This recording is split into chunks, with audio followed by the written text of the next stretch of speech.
আপনারা শুনছেন ভৌতিক ছায়া, গল্প পাঠে অঞ্জলি। আপনাদের সম্পূর্ণ গল্পটি শোনার জন্য অনুরোধ রইল। গল্পটি শুনে ভালো বা খারাপ লাগলে কমেন্ট করে মতামত জানাবেন, আর হ্যাঁ, ছোট্ট একটা লাইক দিয়ে যাবেন, আর চ্যানেলটি সাবস্ক্রাইব করতে ভুলবেন না। ঠিক এখনই শুরু হচ্ছে আজকের গল্প, স্বাগতা পাঠকের লেখা বউ রানী। ওরে, কে কোথায় আছিস? উলু দে, শাঁখ বাজা, নতুন বউ বাড়িতে পা রাখলো যে। বড় মা মানে ইন্দিরা দেবী এই বাড়ির কর্ত্রী চেঁচিয়ে বললেন কথাটা। বেশ হাসি খুশি গোছের মহিলা, 3 ছেলের মা। বড় আর মেজ ছেলে তো বিয়ে করেছে, এবার আদরের ছোট ছেলে বিয়ে করে একেবারে লক্ষ্মীমন্ত বউ এনেছে। এতে ইন্দিরা দেবীর যেন খুশির অন্ত নেই। আর তাই এই রায়চৌধুরী বাড়ির ছোট ছেলের বউ দেখার জন্য বাড়িতে আজ যেন ধুন্ধুমার কাণ্ড। বাড়ির ছোট ছেলে বিয়ে করে বউ ঘরে এনেছে বলে কথা।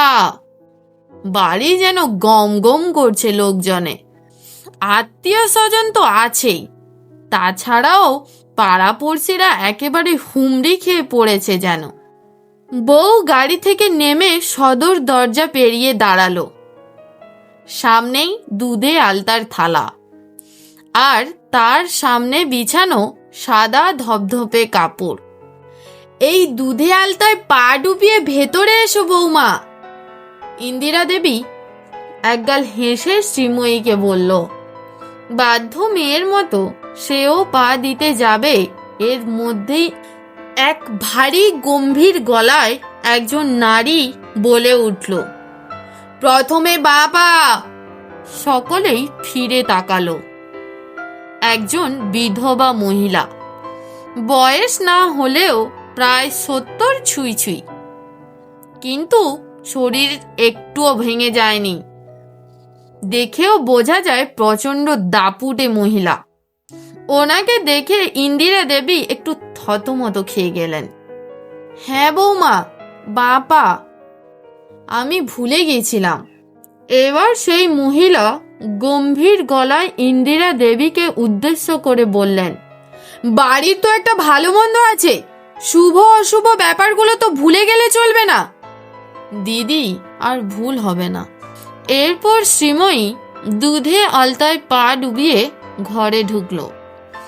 তারপরে একে একে নতুন বউয়ের গৃহ প্রবেশের পর সমস্ত নিয়ম আচার পালন করা হলো। এমনিতেই গত রাতে ভাই বোনদের জ্বালায় পুরো রাতটা জাগতে হয়েছে বাসর। ভোরের দিকে একটু চোখ লাগতেই আবার উঠে পড়ার তাড়া। বরের বাড়ির নিয়ম সকাল সকাল বাড়ি ঢুকতে হবে। শরীরটা বড় ক্লান্ত, তার মধ্যে ভারী শাড়ি আর গয়না শরীরে আর রাখা যাচ্ছে না। সমস্ত নিয়ম সেরে ইন্দিরা বৌমাকে একটা ঘরে নিয়ে এলো। মাস্তুতো পিস্তিতো ভাই বোনরা নতুন বউকে ঘিরে ধরেছিল গল্প করার জন্য, কিন্তু ইন্দিরা সবাইকে ভাগিয়ে দিয়ে শ্রীময়ীকে বলল, তুমি শাড়ি বদলে নাও, একটু বিশ্রাম নাও বৌমা, আমি তোমার জন্য সকালের জলখাবার পাঠাচ্ছি। মা, একটু পরে খাই, খুব ঘুম পাচ্ছে, ঘন্টাখানেক যদি ঘুমিয়ে নিতাম। ঠিক আছে বৌমা, তুমি নিশ্চিন্তে শুয়ে যাও, আমি দেখছি কেউ যেন তোমায় বিরক্ত না করতে আসে, আমি সেই ব্যবস্থাই করছি। থ্যাংক ইউ মা, খুব উপকার হয় তবে। নাও, এবার একটু ঘুমিয়ে নাও। শ্রীময়ী গায়ের থেকে শাড়ি গয়না নামিয়ে যেন একটু স্বস্তি পেল। এই ঘরটা সে আগেও অনেকবার দেখেছে ভিডিও কলে। এই ঘরের দেওয়ালের রং, ঘরের পেইন্টিং বেশিরভাগটাই ওর পছন্দের। দেবায়নের সাথে বিয়ে ঠিক হওয়ার পর মাস 2 ওরা ফোনে কথা বলে, ওই সময়টুকুই পেয়েছে। বিয়ের তারিখ ঠিক হওয়ার পর বাড়িতে রঙের কাজ শুরু হয়। উত্তর কলকাতার পুরনো বনেদি বাড়ি কাঠামো এখনো পাকাপোক্ত, কিন্তু রং চটেছে, কোথাও দেওয়াল খসে গেছে, সেইগুলোই মেরামতি করছে। পুরো বাড়ি যখন ঢালাও রং হচ্ছিল, দেবায়ন নিজের ঘরটার রং শ্রীময়ীকে জিজ্ঞেস করে। এই শ্রীময়ী আগামী 2 দিনের মধ্যেই আমার ঘরটা ধরবে। তুমি রংটা কিন্তু সিলেক্ট করে রেখো, যেমনটা বলবে তেমনটাই হবে। আমি কি বলবো, ওটা তো তোমার ঘর, এরপর তো আমাদের ঘর হবে, তাই না? তাই তোমার পছন্দটা আমার কাছে ম্যাটার করে। সেদিন শ্রীময়ীর মনে হয়েছিল একটা সত্যিকারের মানুষের কথা, যার সাথে তার বিয়ে হতে চলেছে, যে তার হবু স্ত্রীর ছোট ছোট পছন্দ অপছন্দগুলোকে এতটা গুরুত্ব দেয়। তার ঘর সাজানোর টুকটাক জিনিস শ্রীময়ী সাজেস্ট করছে। দেবায়ন বলেছিল, আমি চাই এই ঘরটায় এসে তুমি যেন কোনো অপরিচিত অনুভব না করো। আসার সাথে সাথে যেন মনে হয় এই ঘর তোমার পূর্ব পরিচিত। হলো ঠিক তাই। সে যেমনটা স্বপ্ন দেখত, ঘরটা ঠিক তেমন করেই সাজানো। 7-5 ভাবতে ভাবতে ক্লান্ত চোখে নেমে আসে ঘুম। কতক্ষণ ঘুমিয়েছে তার ঠিক নেই। শাশুড়ি মায়ের ডাকে ঘুম ভেঙে যায়। বৌমা, ভেতরে আসবো? আরে মা, এসো। মা, সকালের খাবার তো খেলে না, এখন তো দুপুর, চলো খেয়ে নেবে। তুমি ক্লান্ত তাই আর ডাকিনি, সকাল থেকে না খেয়ে রইলে, কিন্তু মনে হচ্ছে এখনো যদি না ডাকতাম তবে দুপুরের খাবারটাও হতো না। সরি মা, খুব ক্লান্ত লাগছিল। ইন্দিরা দেবী বৌমার মাথায় হাত বুলিয়ে বলল, জানি মা, খুব ধকল গেছে, নাও চলো খেয়ে নেবে, তারপর এসে আবার সবার সাথে পরিচয় সারতে হবে, না হলে বলতাম ঘুমিয়ে নাও।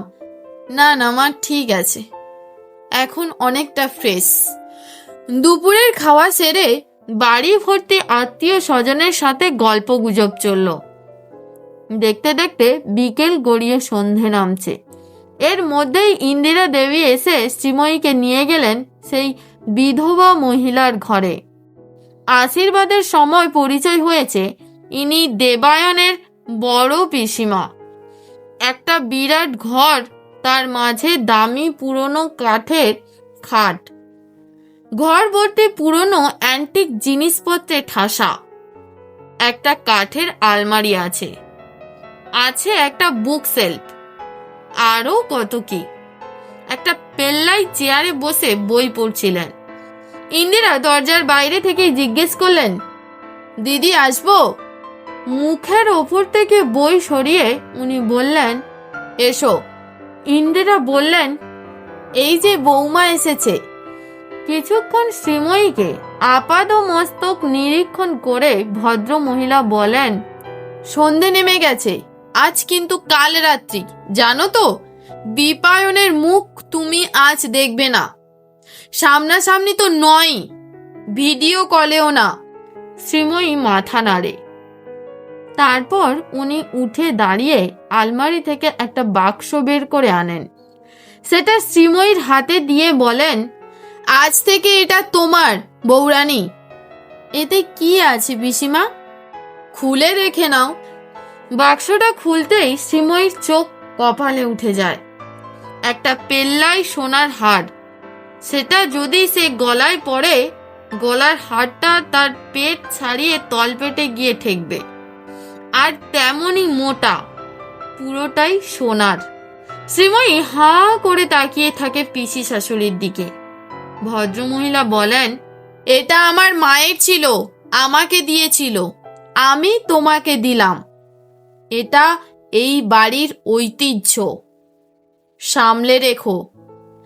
আশা করি আমি সঠিক হাতেই সঠিক জিনিসটা দিয়েছি বৌরানী, আমাকে নিরাশ করো না। এই, একবার ভিডিও কল করো না প্লিজ। দেবায়ন শ্রীময়ীকে বলল। না, মা পাশে আছে। আচ্ছা, তুমি বাথরুমে যাও। উফ, তুমি না, মাত্র একটা রাতের ব্যাপার, তবুও তোমাকে কাছে পাওয়ার জন্য এক মুহূর্ত না দেখে থাকতে পারছি না। ঠিক আছে, ঘুমিয়ে পড়ো, ঘুম আসবে না তোমাকে না দেখে। আজকের দিন কাল রাত্রি, তাই মুখ দেখা যাবে না। গত 2 মাসে যে অভ্যাসটা হয়েছে সেটার কি হবে? আজকের দিন একটু কষ্ট করো বলেই শ্রীময়ী ফোনটা কেটে দিল। নিরাশ হয়ে দেবায়ন চুপ করে শুয়ে পড়ল। ও ইন্দিরা, রান্নার ঠাকুর এসে গেছে, এসে দেখে যাও। বাড়িতে লোকজনের হইচইতে ঘুম ভাঙল শ্রীময়ীর। বিছানায় উঠে বসে সে দেখল শাশুড়ি মা নেই। ইস, উনি আমার আগে উঠে গেলেন, আর আমি কিনা গাধার মতো ঘুমোচ্ছি। শ্রীময়ী বেশ লজ্জায় পড়ে গেল। সে ঘুম থেকে উঠে বাইরে যেতেই দেখল সকলেই বসার ঘরে বসে জলখাবার খেতে মগ্ন। দেবায়নও বসে পড়েছে। এই নাকি কাল রাতে বউকে না দেখে তার ঘুম হচ্ছিল না, কিন্তু এখন দেখো দিব্যি খেতে বসে গেছে একা একা।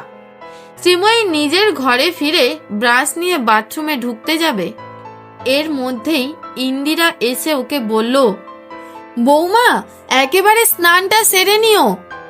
এত সকালে স্নান তো শ্রীময়ী করে না, এমনিতেই ঠান্ডা।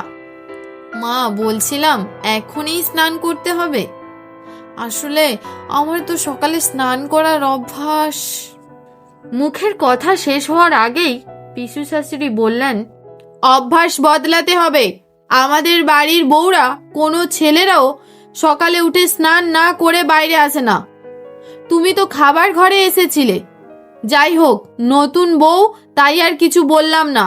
কাল থেকে কথাটা যেন মাথায় থাকে, স্নান করে তবেই শোবার ঘর থেকে বের হবে। শ্রীময়ী মাথা নাড়ে। পিসিমা চলে যাওয়ার পর ইন্দিরা বলে, বৌমা, চিন্তা নেই, গিজার আছে। তোমার বরটি একেবারে অপদার্থ নয়। আগে তো আমাদের বাড়িতে সকলেই গরম জলে স্নান করত, কিন্তু তুমি আসার আগে আর কোথাও হোক আর না হোক, তোমাদের বাথরুমে গিজার বসে গেছে। শ্রীময়ী মৃদু হেসে বেজার মুখে বাথরুমে যাচ্ছিল। ইন্দিরা তাকে আটকে বলল, বৌমা, তুমি দিদির কথায় কিছু মনে করো না। মানুষটা বাইরে থেকে অমন, কিন্তু আসলে খুব ভালো। না না মা, আমি কিছু মনে করিনি। সকালে স্নান সেরে প্রচন্ড খিদে পায় শ্রীময়ীর, কিন্তু পিসি শাশুড়ির আদেশ, আগে বৌমা রান্না করবে, তারপর সে মুখে কিছু দেবে। এটা আবার যেমন নিয়ম। শ্রীময়ীর এবার বড্ড রাগ হচ্ছে, কিন্তু নতুন বউ, সে করবেই বা কি? নিজের হাতে পোলাও আর খাসির মাংস রাঁধল। তারপর যখন তাকে লুচি তরকারি দেওয়া হলো, তখন সে বলল, সকলের খাবারের সময় পেরিয়ে গেছে, এখন এই সব খেলে শরীর খারাপ করবে। আরো কিছু নিয়ম থাকলে করে নিয়ে তারপর না হয়। ইন্দিরা বুঝলো বৌমার রাগ হয়েছে, তাই তিনি তড়িঘড়ি ভাত কাপড়ের নিয়মের কাজটা সেরে নিয়ে নতুন বউয়ের হাত দিয়ে সকলকে খাবার দিয়ে ওকে খাইয়ে দিল। এর মধ্যে দেখতে দেখতে 3টের ঘরে পা দিল ঘড়ির কাঁটা। মেকআপ আর্টিস্ট এসে হাজির। মেয়েটির নাম মিষ্টি। সে শ্রীময়ীর পূর্ব পরিচিতা, ওর কলেজের জুনিয়র ছিল। সে শ্রীময়ীর ঘরে ওর জন্য অপেক্ষা করছিল। শ্রীময়ী ফ্রেশ হয়ে ঘরে ঢুকতেই সে বলল, দিদি, আমি এখন বুঝলাম তুমি রিসেপশনে কেন একটা বনেদিয়ানা লুক চেয়েছিলে। তোমার শ্বশুর বাড়ি তো বনেদি বাড়ি। বাবা, কত বড় এই বাড়িটা! তবে আর বলছি কি, নিজের শ্বশুর বাড়ির সম্পর্কে এমন প্রশংসা শুনতে ভালোই লাগে। ওর বউ ভাতের অনুষ্ঠানের জন্য কোনো বাড়ি ভাড়া নেওয়া হয়নি, এই বাড়িতেই হবে। মনে মনে শ্রীময়ীর একটু অহংকার হলো। তার নাক উঁচু আত্মীয়রা এই বাড়ি দেখে জ্বলে যাবে। শ্রীময়ীকে সাজানো কমপ্লিট। একটা ময়ূরী কণ্ঠী রঙের শাড়ি পরেছে। সে আর মাথায় বড় একটা খোঁপা, তাতে জুঁই ফুলের বহর। দিব্য যেন কোনো রাজবাড়ির মহারানী লাগছে তাকে দেখতে। সব গয়না পরানো শেষ। শ্রীময়ীর মনে পড়ল তার পিসি শাশুড়ি তাকে একটা গলার হার দিয়েছিল। আজ যদি সে ওটা পরে তবে নিশ্চয়ই পিসিমা খুশি হবেন। তাই সে মিষ্টিকে বলল, এই মিষ্টি, আরো একটা গয়না আছে, পরিয়ে দে না। দিদি, এত গয়নার পরও আরো গয়না? হ্যাঁ। শ্রীময়ী গলার হারটা তুলে দিল মিষ্টির হাতে। মিষ্টি তো গলার হারটা হাতে নিয়েই অবাক। এত ভারী আর এত বড় একটা সোনার হার। গলার হারটা পরে শ্রীময়ী নিজেকে আয়নায় বারবার দেখতে থাকলো। আসলে ও বেশি সুন্দর না, এই গলার হারটা। মিষ্টিরা চলে গেল। এরপর পিসিমা আর ইন্দিরা এলো বৌমাকে দেখতে। ইন্দিরা এগিয়ে যেতে গিয়ে দাঁড়িয়ে গেল। সাথে সাথে পিসিমা ধমক দিয়ে বলে উঠলেন, এটা কি করেছো তুমি? শ্রীময়ী একটু ভয় পেয়ে গেল। ইন্দিরা কিছু একটা বলতে যাবে, ওকে আটকে দিয়ে পিসিমা এগিয়ে এসে শ্রীময়ীর সামনে দাঁড়িয়ে বললেন, তোমাকে গতকাল একটা জিনিসের দায়িত্ব দিলাম, আর আজই প্রমাণ করে দিলে তুমি সেটার যোগ্য না। কিন্তু পিসিমা, আমি কি করেছি? এত কিছু করেও বলছো তুমি কি করেছো? আমি ঠিক বুঝলাম না। এই গলার হার যেটা তোমাকে উপহার দিয়েছি সেটা তুমি গলায় পরেছো? আজ বাড়ি ভর্তি লোকজনের সামনে তুমি এইটা পরে যাবে? আপনি তো ওটা আমাকে আশীর্বাদ করে উপহার দিয়েছেন, ওটা তো গয়না, আর গয়না তো আমি আজকের দিনেই পরবো। লজ্জা করছে না কথাটা বলতে? এতে লজ্জার কি আছে? গয়না পরবো। এত দামি হার পরে তুমি বাড়ি ভর্তি লোকজনের সামনে যাবে? এটা আমাদের পরিবারের ঐতিহ্য, ওটা সামলে রাখার জন্য, গলায় পরে লোক দেখানোর জন্য নয়। মাফ করবেন পিসিমা, আমার কাছে ওটা শুধুমাত্র গয়না, আর গয়না সাজার জন্যই লাগে। ওটা তোমার কাছে শুধু গয়না মনে হয়? হ্যাঁ। উনি আর কথা বললেন না শ্রীময়ীর সাথে। ইন্দিরাকে বললেন, বড় বউ, এখনই ওর কাছ থেকে ওটা নিয়ে নাও। দিদি থাক না, ও বাচ্চা মেয়ে, ভুল করে ফেলেছে, ওটাও পড়ে যাবে না। এইভাবে আশীর্বাদে দেওয়া জিনিস কি ফিরিয়ে নেওয়া ঠিক হবে? কথা বলতে বলতে শ্রীময়ী গয়নাটা খুলে বাক্সবন্দি করে ফেলেছে। তারপর সে তার শাশুড়ি মাকে বললেন, থাক মা, এই জিনিস আমি আর নিজের কাছে রাখবো না। উনি বললেও না। বাক্সটা খাটের উপর রেখে শ্রীময়ী বেরিয়ে যায়। ইন্দিরা বলল, দিদি, আজকের দিনে মেয়েটাকে ওইভাবে না বললেই পারতে। শোনো বড় বউ, আমাকে একদম এই সব শেখাতে আসবে না। অপলা দেবী মানে দেবায়নের বড় পিসিমা বড়ই মেজাজি মানুষ, কোনো কিছুতেই তার রাগ ঢাক নেই। বাড়ির কেউ ওনার ওপর কথা বলতে পারেন না। সেকেলে হলেও খুব শিক্ষিত মহিলা। বিয়ে করেছিলেন নিজের পছন্দের ছেলেকে। স্বামীর মৃত্যুর পর বাপের বাড়ি আসতে চাননি, কিন্তু বাবা ছিল মেয়ে অন্তপ্রাণ।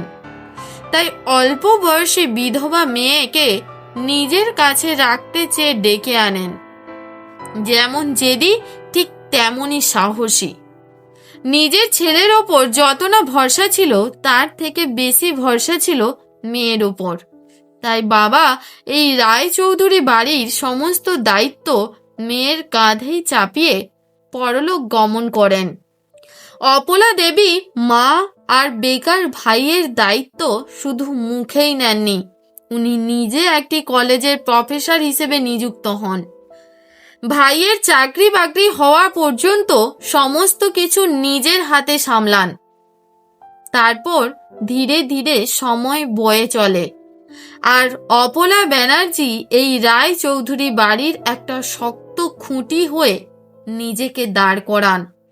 বয়সকালে ডাকসাইটের সুন্দরী ছিলেন। বিধবা হওয়ার পরও নাকি বিয়ের সম্বন্ধ এসেছিল, কিন্তু এক বাক্যে না করে দিয়েছেন, কারণ যাকে তিনি জীবনে একবার ভালোবেসেছেন তাকে কোনোভাবেই তিনি এই জন্মে ভুলতে পারবেন না। শখের মধ্যে একটাই, তিনি পড়তে খুব ভালোবাসতেন। গোমরা মুখে তো আর সকলের সামনে দাঁড়িয়ে থাকা যায় না, তাই অনেক কষ্টে নিজেকে স্বাভাবিক করল শ্রীময়ী। ধীরে ধীরে নিমন্ত্রিতরা আসতে শুরু করেছেন। সকলের সাথে টুকটাক আলাপ আর কথাবার্তায় ব্যস্ত হয়ে গেল শ্রীময়ী। মেয়ের বাড়ির লোকজন আসলো, কত আনন্দ মজা হলো। এরপর রাত বাড়তে থাকলো, বাড়ি ফাঁকা হতে শুরু করলো। বর কনের খেতে বেশ রাত হলো। এবার কিছু নিয়ম কানুন মেনে বর কনেকে ফুলসজ্জার ঘরে ঢুকিয়ে দেওয়া হবে। দেবায়ন আর শ্রীময়ী ঘরে যাবে তার আগে ইন্দিরা এসে শ্রীময়ীকে বলল, বৌমা, ভেতরে যাওয়ার আগে একবার দিদির ঘরে চলো। উনি তো বড়, রাগের মাথায় হয়তো কিছু একটা বলেছে, তুমি ক্ষমা চেয়ে নাও। মা, কিন্তু আমি তো কোনো ভুল করিনি। দেবায়ন ব্যাপারটা শুনেছিল।